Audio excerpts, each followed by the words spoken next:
Bridge to Terabithia, Chapter 9, The Evil Spell. On Easter Monday, the rain began again in earnest. It was as though the elements were conspiring to ruin their short week of freedom. Jess and Leslie sat cross-legged on the porch at the Burkes, watching the wheels of a passing truck shoot huge sprays of muddy water to its rear. "That ain't no 55 miles per hour," Jess muttered. Just then something came out of the window of the cab. Leslie jumped to her feet. "Litterbug!" she screamed after the already disappearing tail lights. Jess stood up too. "What do you want to do?" "What I want to do is go to Terabithia," she said, looking out mournfully at the pouring rain. "Heck, let's go," he said. "Okay," she said, suddenly brightening. "Why not?" She got her boots and raincoat and considered the umbrella. "Do you think we could swing across holding the umbrella?" He shook his head. "Nah. We better stop by your house and get your boots and things." He shrugged. "I don't have nothing that fits. I'll just go like this." "I'll get you an old coat of Bill's." She started up the stairs. Judy appeared in the hallway. "What are your kids doing?" It was the same words that Jess's mother might have used, but it didn't come out the same way. Judy's eyes were kind of fuzzed over as she spoke, and her voice sounded as though it were being broadcast from miles away. "We didn't mean to bother you, Judy." "That's all right. I'm stuck right now. I might as well stop. Have you had any lunch?" "It's all right, Judy. We can get something ourselves." Judy's eyes focused slightly. "You've got your boots on." Leslie looked down at her feet. "Oh, yeah," she said, as though she were just noticing them herself.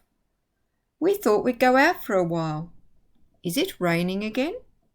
"Yeah." "I used to like to walk in the rain." Judy smiled the kind of smile Maybelle did in her sleep. "Well, if you two can manage." "Sure." "Is Bill back yet?" "No. He said he wouldn't be back until late. Not to worry." "Fine," she said. "Oh," she said suddenly, and her eyes popped wide open. "Oh!" She almost ran back to her room, and the plinkety-plink of the typewriter began at once. Leslie was grinning. She came unstuck. He wondered what it would be like to have a mother whose stories were inside her head instead of marching across the television screen all day long. He followed Leslie up the hall to where she was pulling things out of a closet. She handed him a beige raincoat and a peculiar round black woolly hat. "No boots." Her voice was coming out of the depths of the closet and was muffled by a line of overcoats. "How about a pair of clumps?" "A pair of what?" She stuck her head out between the coats. "Cleats." "Cleats." She produced them. They looked like size 12s. "Nah, I'd lose 'em in the mud. I'll just go barefoot." "Hey," she said, emerging completely. "Me too." The ground was cold. The icy mud sent little thrills of pain up their legs, so they ran, splashing through the puddles and slushing in the mud. P.T. bounded ahead, leaping fish-like from one brown sea to the next, then turning back to herd the two of them forward, nipping at their heels and further splashing their already sopping jeans. When they got to the bank of the creek, they stopped. It was an awesome sight. Like in the 10 Commandments on TV when the water came rushing into the dry path Moses had made and swept all the Egyptians away, the long dry bed of the creek was a roaring, 8-foot-wide sea, sweeping before it great branches of trees, logs and trash, swirling them about like so many Egyptian chariots.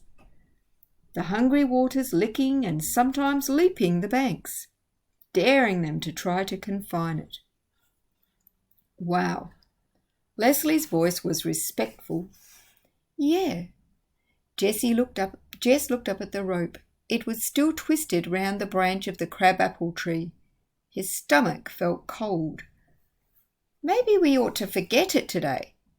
Come on, Jess, we can make it." The hood of Leslie's raincoat had fallen back, and her hair lay plastered to her forehead. She wiped her cheeks and eyes with her hand, and then untwisted the rope. She unsnapped the top of her coat with her left hand. "Here," she said, "stick PT in here for me. I'll carry him, Leslie. With that raincoat he'll slip right out the bottom." She was impatient to be gone, so Jess scooped up the sodden dog and shoved him rear first into the cave of Leslie's raincoat. "You got to hold his rear with your left arm and swing with your right, you know." I know." She moved backwards to get a running start. "Hold tight." "Good gosh, Jess." He shut his mouth. He wanted to shut his eyes too, but he forced himself to watch her run back, race for the bank, leap, swing, and jump off, landing gracefully on her feet on the far side. "Catch!" He stuck his hand out, but he was watching Leslie and PT and not concentrating on the rope, which slipped off the end of his fingertips and swung in a large arc out of his reach. He jumped and grabbed it, and, shutting his mind to the sound and sight of the water, he ran back and then speeded forward. The cold stream lapped his bare heels momentarily, but then he was into the air above it and falling awkwardly and landing on his bottom.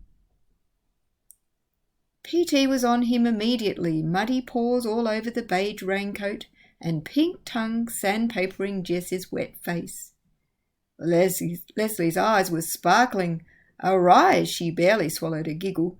"Arise, King of Terabithia, and let us proceed into our kingdom." The King of Terabithia snuffled and wiped his face on the back of his hand. "I will arise," he replied with dignity, "when thou removes this fool dog off my gut." They went to Terabithia on Tuesday and again on Wednesday. The rain continued sporadically, so that by Wednesday the creek had swollen to the trunk of the crabapple, and they were running through ankle-deep water to make their flight into Terabithia. And on the opposite bank Jess was more careful to land on his feet. Sitting in cold wet breeches for an hour was no fun even in a magic kingdom. For Jess, the fear of the crossing rose with the height of the creek. Leslie never seemed to hesitate, so Jess could not hang back. But even though he could force his body to follow after, his mind hung back, wanting to cling to the crabapple the way Joyce Ann might cling to Mamma's skirt. While they were sitting in the castle on Wednesday, it began suddenly to rain so hard that water came through the top of the shack in icy streams. Jess tried to huddle away from the worst of them, but there was no escaping the miserable invaders. "Dost know what is in my mind, O King?" Leslie dumped the contents of one coffee can on the ground and put the can under the worst leak. "What? Methinks some evil being has put a curse on our beloved kingdom." Rotten Weather Bureau. In the dim light he could see Leslie's face freeze into its most queenly pose, the kind of expression she usually reserved for vanquished enemies. She didn't want to kid. He instantly repented his unkingly manner. Leslie chose to ignore it. "Let us go even up into the sacred grove and inquire of the spirits what this evil might be and how we must combat it. For of a truth I perceive that this is no ordinary rain that is falling upon our kingdom." "Right, Queen," Jess mumbled, and crawled out of the low entrance of the castle stronghold. Under the pines even the rain lost its driving power. Without the filtered light of the sun it was almost dark, and the sound of the rain hitting the pine branches high above their heads filled the grove with a weird, tuneless music. dread lay on Jess's stomach like a hunk of cold, undigested doughnut. Leslie lifted her arms and face up towards the dark green canopy. "O spirits of the grove," she began solemnly, "we are come on behalf of our beloved kingdom, which lies even now under the spell of some evil unknown force. Give us, we beseech thee, wisdom to discern this evil, and power to overcome it." She nudged Jess with her elbow. He raised his arms. He felt the point of her sharp elbow again. Yes. Please listen, thou spirits. She seemed satisfied. At least she didn't poke him again. She just stood there quietly, as if she was listening respectfully to someone talking to her. Jess was shivering, whether from the cold or the place he didn't know, but he was glad when she turned to leave the grove. All he could think of was dry clothes and a cup of hot coffee and maybe just plunking down in front of the TV for a couple of hours. He was obviously not worthy to be king of Terabithia. Whoever heard of a king who was scared of tall trees and a little bit of water? He swung across the creek, almost too disgusted with himself to be afraid. Halfway across he looked down and stuck his tongue out at the roaring below. "Who's afraid of the big black wolf? Tra-la-la-la-la," he said to himself, then quickly looked up again towards the crab-apple tree.